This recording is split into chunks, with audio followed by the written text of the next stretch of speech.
ہمارے ایک دوست تھے, مجھے کہنے لگے ہمارے خاندان میں طلاق کا کوئی تصور ہی نہیں ہے. میں نے کہا اچھی بات ہے, لیکن اگر آپ کے خاندان میں میاں بیوی میں نہ بن رہی ہو, وہ بڑے فخر سے بتا رہے تھے کہ ہمارے خاندان میں طلاق کا تصور, یعنی خاندان میں نہیں, ہماری قوم میں, قوم تو بڑی ہوتی ہے نا, ہماری قوم میں طلاق کا تصور ہے ہی نہیں. جو طلاق دے دے وہ اتنا برا سمجھا جاتا ہے کہ پوری زندگی کے لیے لوگ اس کی طرف انگلیاں اٹھاتے ہیں کہ یہ کون ہے, طلاقی ہے, ایسے اس پہ لعنتیں بھیجتے ہیں.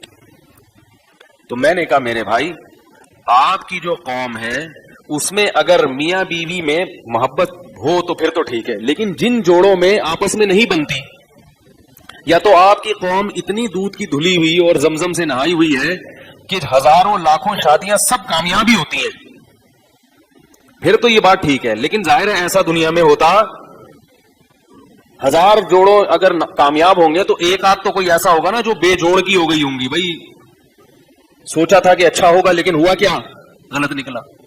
آپ لائے تھے بہت تلاش کر کے, لیکن وہ آپ ہی کے سر پہ اس نے جوتے لگانا شروع کر دیے. یا عورت نے بڑے اچھے مرد کا انتخاب کیا, وہ مرد بعد میں کیا نکلا, فراڈی نکلا, ہیروئنچی نکلا, چرسی نکلا, کچھ بھی نکلا. یا آپ لوگ عالم الغیب ہیں کہ جن کو پتا ہوتا ہے کہ یہ یہی کرنا ہے اور اس کے علاوہ کہیں بھی نہیں کرنا. تو میں نے کہا جو جن کی شادیاں ناکام ہوتی ہیں ان کا حل کیا ہے پھر؟ کہہ رہے ہیں سولو صفائی کرواتے ہیں. میں نے سولو صفائی بھی ناکام ہو جائے, کوشش بھی ناکام ہو جائے, جوڑ تو ہوتا ہے نا, ایسے نہیں مل رہے مزاج. کہہ رہے ہیں بس ہمارے یہاں نہیں ہوتی.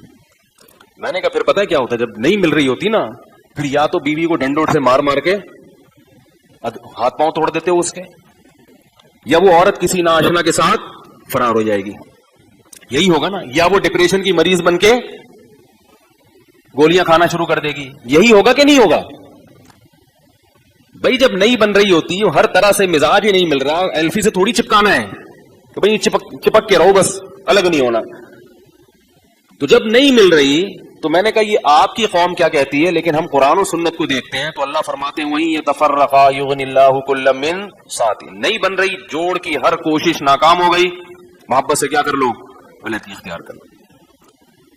کہنے لگے نہیں ہماری قوم میں ایسا نہیں. میں نے کہا پھر یہ آپ کا اخپل اسلام ہے. ٹھیک ہے, یہ وہ اسلام نہیں ہے جو محمد صلی اللہ علیہ وسلم پر نازل. طلاق کو برا سمجھا گیا ہے, اچھا کام نہیں ہے, شریف لوگ یہ کام نہیں کرتے. لیکن جب ایسی نوبت پہنچ جائے وَإِنْ خِفْتُمْ أَلَّا يُقِيمَا حُدُودَ اللَّهِ, اللہ فرماتے ہیں اگر تمہیں ڈر ہے کہ یہ دونوں اللہ کی حدود پر قائم نہیں رہ سکتے. اللہ کی حدود کا کیا مطلب, سر پھوڑ رہے ہیں ایک دوسرے کا, وہ اس کو گالیاں, وہ اس کو بددعائیں, وہ مرے, وہ اس کی شکل نہیں دیکھنا چاہ رہی, وہ اس کی شکل نہیں, ایک تماشا بنا ہوا ہے. تو اللہ کیا فرماتے ہیں فلا جناح علیہما, پھر کوئی حرج نہیں ہے, فی مفتدت بھی, عورت کو چاہیے شوہر کو مہر واپس کرے اور اس سے جان چھڑائے. بولے یہ میرا آپ کا خرچہ ہوا تھا نا شادی پہ, ٹھیک ہے, کیونکہ اسلام میں خرچہ کس کا ہوتا ہے, مرد کا ہوتا ہے. قرآن نے یہ نہیں کہا کہ مرد عورت سے پیسے لے جان چھڑائے, کیونکہ مرد نے تو کچھ لیا ہی نہیں ہے, اس لیے اللہ نے اس کا تذکرہ کیا ہی نہیں. فی مفتدت بھی, عورت پہ جو خرچہ ہوا ہے, عورت کہ بھائی آپ کا خرچہ ہو گیا تھا, یہ خرچہ پکڑو اور اللہ کا واسطہ میری جان چھوڑ دو. اگر ایسا نہ ہو خواتین جا کے یہ الٹی حرکتیں شروع کر دیں, بھائی ڈر بھی لگتا ہے, بہت سخت مجبوری ہو تو ایک آپ کو واقعہ سناتا ہوں. ہمارے ایک دوست نے واقعہ سنایا رشیا کا. کہتے ہیں روس میں ایک یہودی عورت ملی ان کو اور کہنے لگی تم مسلمان ہو. میں نے کہا کہ اللہ کا شکر ادا کرو کہ تم مسلمان ہو. کہتے ہیں میں نے کہا کیوں بھائی, تمہیں کیوں, تم تو یہودی ہو, تم کیسے کہہ رہی ہو؟ اس نے کہا تم مسلمان ہو اس لیے تمہارے ہاں طلاق کا بھی ایک آپشن ہے, ہم یہودی ہیں, ہمارے ہاں طلاق کا آپشن نہیں ہے. اس نے کہا 20 سال سے میرا شوہر مجھے چھوڑ کر گیا ہوا ہے, مجھے نہ وقت دیتا ہے, نہ محبت دیتا ہے, نہ خرچہ دیتا ہے, اور کیونکہ مجھے طلاق نہیں دیتا لہذا پوری زندگی, میری پوری جوانی کیا ہو گئی, برباد ہو گئی. میں کہیں اور شادی نہیں کر سکتی کیونکہ ہمارے ہاں طلاق ہے ہی نہیں, بس نبھا کرنا ہے جیسے مرضی ہو. تو طلاق کو شریعت نے بہت برا سمجھا, ناپسندیدہ سمجھا, مگر ایک کھانچا کھول کے رکھا ہوا ہے کہ بھئی اس کنڈیشن میں کیا کرنا ہے. اور یہ بھی یاد رکھو ہمارے معاشرے میں کسی خاتون کو طلاق ہو جائے یا کوئی مرد دے دے, دونوں کو اتنا بدنام کر دیا جاتا ہے کہ دوبارہ دونوں کی شادی نہیں ہوتی. یہ بھی غلط ہے. میرے پاس ایسے لوگ ہیں کہ وہ کہیں نہیں بن رہی تھی, مشورہ کیا, ان کے بڑوں نے کہا بھئی الگ ہو جاؤ, علیحدگی اختیار کر لی, اب لڑکے کو کوئی رشتہ ہی نہیں مل رہا، کہہ رہے اس نے تو بیوی کو کیا دی ہے؟ طلاق دی ہے، کہیں ہماری بچی کو بھی نہ دے دے۔ بھائی تفتیش کرو، ہو سکتا ہے وہ اس بیس پر دی ہو، اور وہ ساری زندگی ایسے لوگ لڑکے ہیں ایسے کہہ رہے یار ہماری کیا مصیبت ہو گئی کہ ایک ہماری بنی نہیں، اب کوئی ہمیں مل نہیں رہی، ساری زندگی تباہ ہو جاتی ہے لڑکے کی بھی اور لڑکی کی بھی کہ اس پہ طلاق کا دھبا لگ گیا۔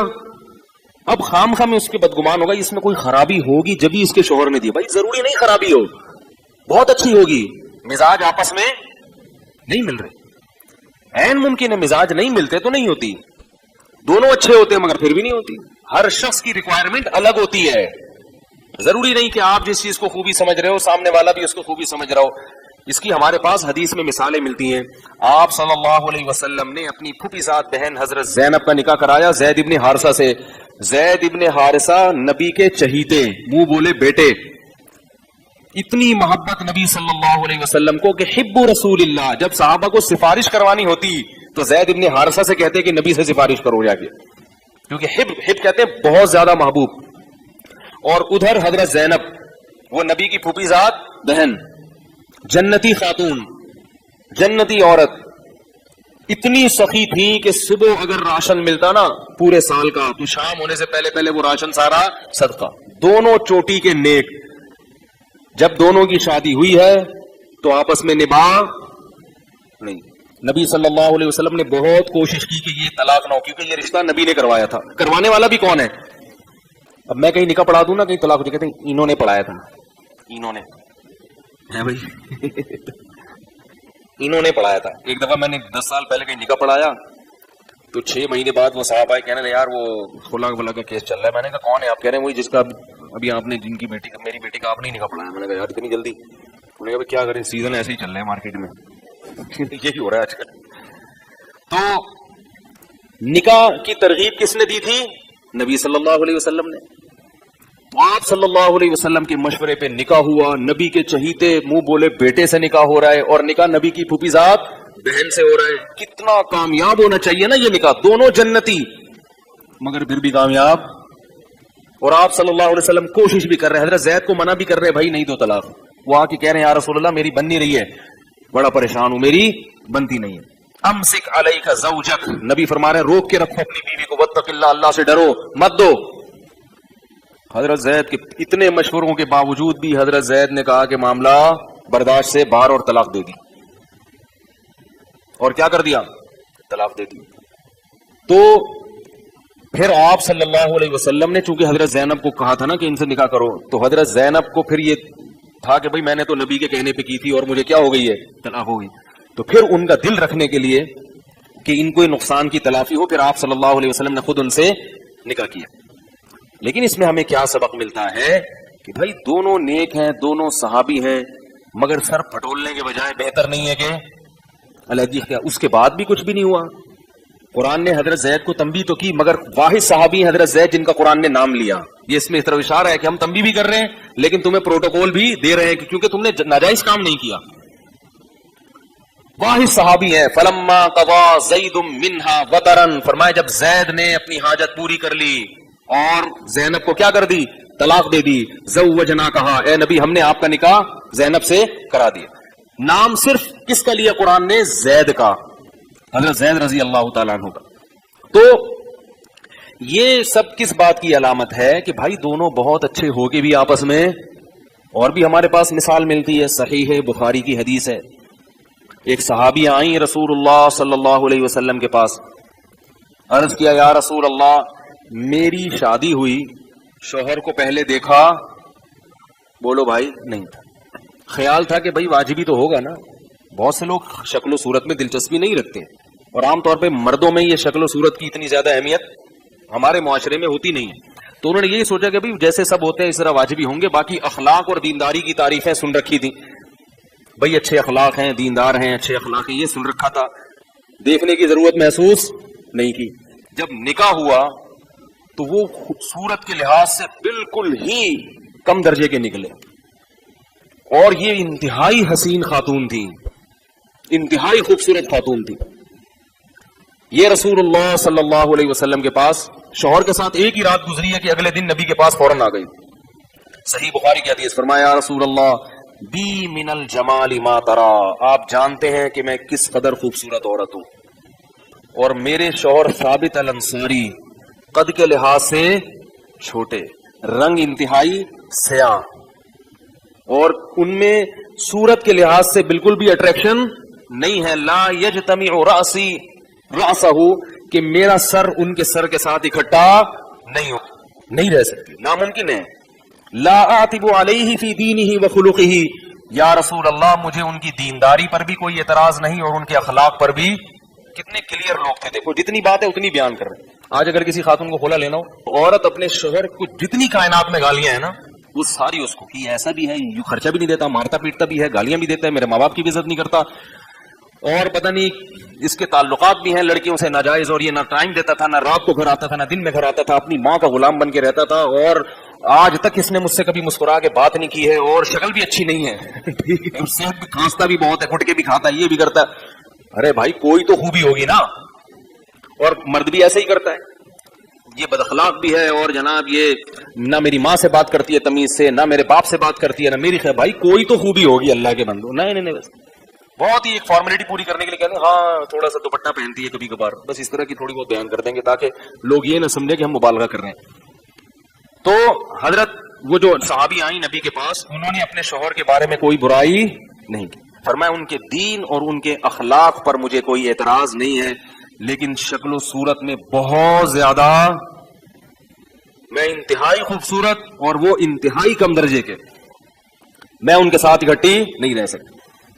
آپ صلی اللہ علیہ وسلم نے یہ نہیں فرمایا کہ نکل جاؤ یہاں سے، کیسی باتیں کر رہی ہو. فرمایا کہ ٹھیک ہے ان کے شوہر کو بلاؤ، فرمایا کہ تم ان کو طلاق دے دو، اور مہر میں تم نے باغ دیا ہے، پورے باغ مہر میں دیے جاتے تھے، اب 5,000 6,000 یہ مہر چل رہا ہے مارکیٹ میں.